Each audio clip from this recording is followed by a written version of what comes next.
All right, part 2 of this one here with our sums. Time to sum it up. Okay, write in sigma notation and determine the sum if possible. So we are going to write it in sigma notation. We could also use our little formula there if you'd like, but let's go for it. So I've got 3 over 2 plus 3 over 4 plus 3 over 8 plus 3 over 8. What the heck is happening here? Well, if you're not sure what our common ratio is, you could always do, if you're like, I can't see it, man, you could take 3/4 and divide it by 3/2, which would be the same as multiplying by 2/3 to get my common ratio, which is going to be 1/2. Okay? You could also see that denominator doubling while the numerator remains 1/2. Okay? Which 1/2, the absolute value of 1/2 is less than 1. So this converges. All right.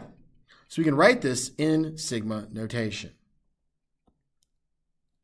So if I've got k equals 1 all the way to infinity, right? It just keeps on going, My first term is 3/2 multiplied by my common ratio of 1/2 raised to the k minus 1. And I can plug that all into my calculator, or I could take my first term divided by 1 minus my ratio, my common ratio of 1/2. In any event, we're going to get 3 for either one. Okay? There we go. First one done. Dope. And like I said before, practice plugging some of these into your calculator, because that set of parentheses, I'll tell you time and again, it messes people up. They go outside the parentheses just out of habit, like, oh, this is so nice, they gave me parentheses. Yeah, you're supposed to stay in them. Okay? Awesome. I'm going to calm down now. I'm very passionate about those parentheses in the summation notation. Okay. What's happening here? Well, I'm going from 1 to 3 to 9 to 27, so my common ratio is 3. Well, the absolute value of 3 is greater than 1, or we could say not less than 1, so it diverges. So we're not going to find this. It goes to infinity, right? The sum is infinity then. So we're donezo on that one. All right? Cool. And if you didn't see it, remember, you could always do 3 divided by 1 or 9 divided by 3 to get that common ratio. That can definitely help. If you have trouble with some pattern recognition, it's okay. Sometimes I have trouble with them too. Use those little strategies. Thirsty. I'm going ham on videos right now. This is the third one in one period. I'm going nuts. All right. Determine whether the infinite geometric sequence has a sum. Well, my common ratio in this first one is 2/3, right? That's what's being raised to that power. Woo! So, since the absolute value of 2/3 is less than 1, converges. Awesome. And it doesn't really ask us to find the sum. That's kind of cool, right? So, we're done. If you'd like to try it, here it is. Ready?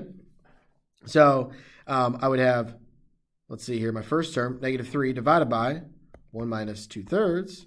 That's going to give me -9. Or you try plugging it in your calculator. But again, this one didn't really ask for it, so we could have just said if it converges or diverges.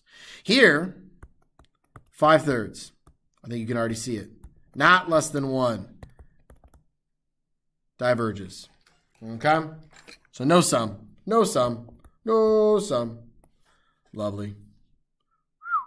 We're cruising. We are cruising. Hopefully Officer Gregorio doesn't come over here and arrest me for going too fast. Shout out to Officer Gregorio. Clearly I'm going nuts here after the third video. Express the repeating decimal as a fraction in lowest terms using an infinite geometric series. Oh, what? What in the heck are we talking about here, right? What is going on? Okay, how about this? How about this? If, and this might be a little bit out of the box, you're like, dude, I would never have thought of that. What if my first term is 0.8, and then I were to do 0.08, and then 0.008, so on and so forth, right? That would get me there if I just kept adding 0.08 and then like one more decimal, right? Well, what's happening from 1 to the next term? Well, my common ratio here is I'm multiplying by 0.1, right? I'm dividing by 10, right? 1/10. So I've got a first term, I've got a common ratio. I can write the sum here, easy peasy, right? So now I can write this as a nice reduced fraction in lowest terms. So my sum would be the first term, 0.8 over 1 minus 0.1. And that would end up giving me, if you were to, you'd have 0.8 over 0.9, or yeah, 0.8 over 0.9, which would be 8/9. And if you did 8/9 in your calculator, I get 0.8 repeating. Look at that. That's kind of cool. Never would have thought about that on my own, but definitely very cool, right? I mean, maybe some of you might have thought of it. I don't know. All right, how about the next one here? Well, let's see. I'm going to take this part right here, the decimal, okay? So I've got 0.90 plus, and then we'd move 2 decimals, so 0090, and then 4, right? So then I'd have 1, 2, 3, 4. There we go. So on and so forth, right? Okay, same kind of idea. Except now, how am I going from one to the next? I'm multiplying by 0.01. Okay, but I still got everything that I need here. So my sum is going to be 0.90, 1 minus 0.01. So that's going to be, if I plug that in, I'd get 10/11. Literally paused the video and then started it right there. Okay, 10/11. So then with the initial 7, I would have 7 and 10/11. That's cool. That's pretty dope. It's pretty dope. I like it. Awesome. Awesome sauce. It's Lou Malnati's day, so I am about to have some awesome sauce. Okay. Find the first 3 terms of an infinite geometric series with the sum of 81 and a common ratio of 1/3. Find the first 3 terms. Okay, there's a sum of 81. Oh, this is probably where that formula would actually come in handy. So the sum is equal to that first term over 1 minus the common ratio, right? So I know my sum is 81. The common ratio is 1/3. So I could solve for my first term then. So the formula is very important. Yeah, I can use my calculator when I know everything, but then to do a little bit of algebra with it, I need to know the formula. All right, so Katoa, I'd have 81 equals a sub 1 over, that would be 2/3. So I'm going to, if I'm dividing by 2/3, I would multiply each side by 2/3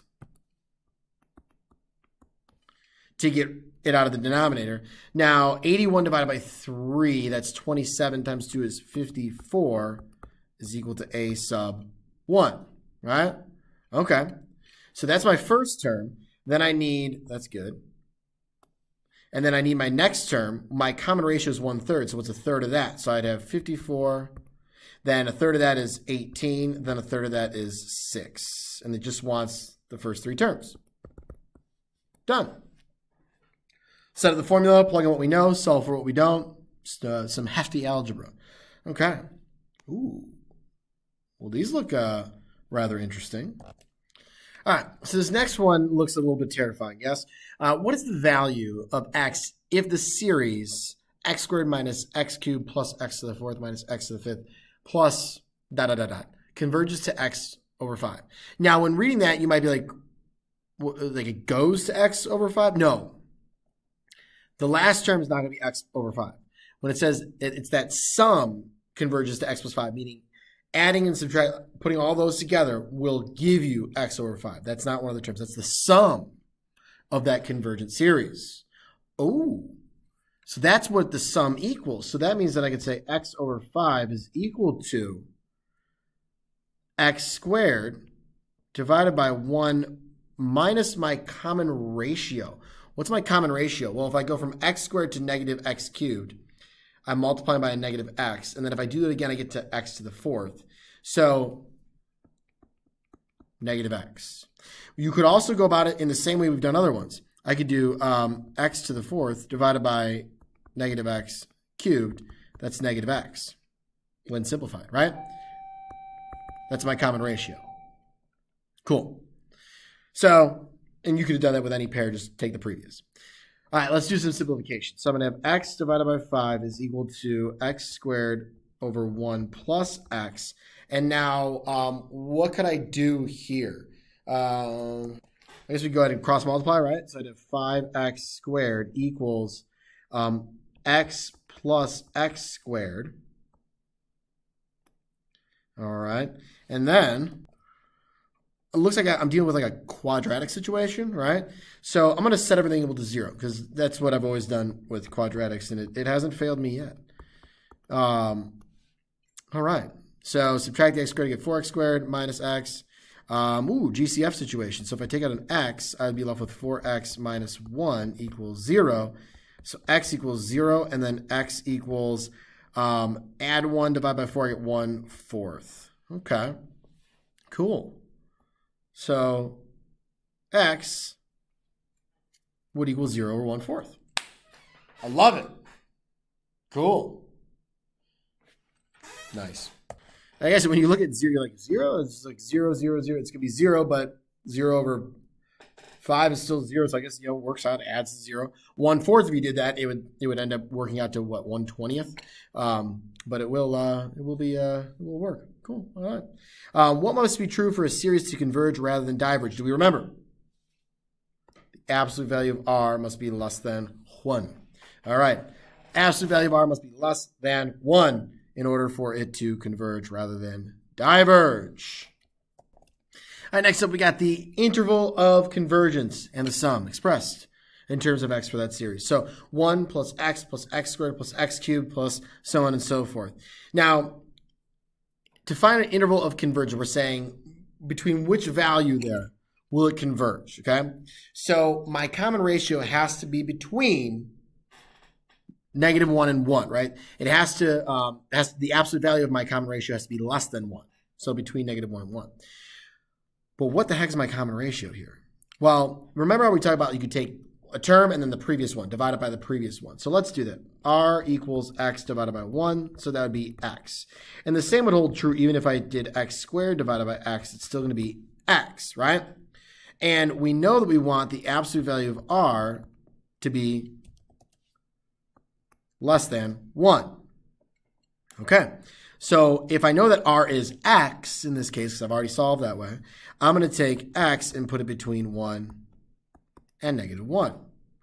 That would mean that my series will converge as long as my x value is between -1 and 1 for this particular one. Okay, so my sum is going to end up being my first term, which is 1 divided by 1 minus x. And there's my sum in terms of x.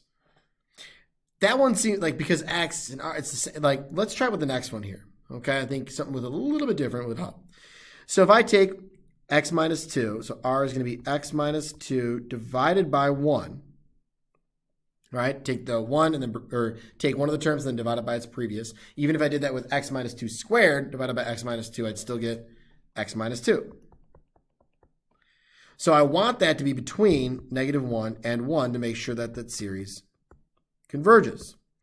So now if I solve this inequality, I'd have, let's see here, 1 and 3. Cool. All right. And then my sum, well, I'd have 1 over 1 minus x minus 2. Simplify that, I'd get 1 over 1. Distribute that would be 3 minus x. All right. There we go. Lovely. Uno más.